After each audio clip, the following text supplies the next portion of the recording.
Hi, I'm Bob Hartwig. I'm a professor of finance, risk management, and insurance, and the director of the Center for Risk and Uncertainty Management at the University of South Carolina. It's been very much my pleasure to have the opportunity to speak at the annual meeting of the Society of Insurance Research here in Charlotte this year. The subject of my talk really was the discussion of the need for a renaissance in insurance research. And I talk about that in the context of this being an era of innovation, disruption, and therefore ambiguity. Now, what I talk about in the context of my presentation, which is available at uscriskcenter.com right now, is the fact that we are looking at a period where we have an unprecedented amount of research really being done in the insurance world today. However, so much of it is siloed. I identified during the course of my presentation at least 15 different major segments where important research is being done today. However, many of those segments never talk to one another.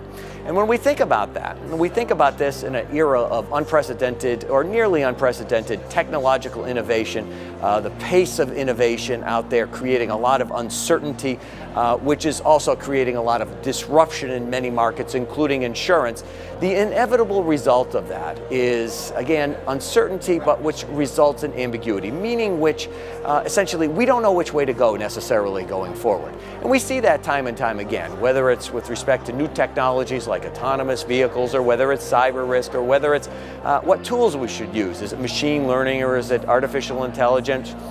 Research can play very, very important roles in identifying the path forward.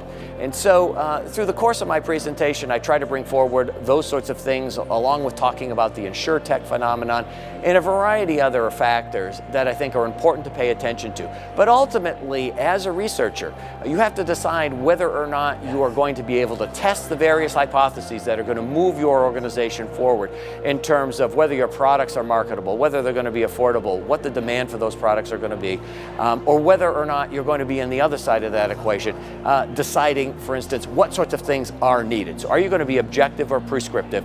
And a lot of that is the subject of my presentation.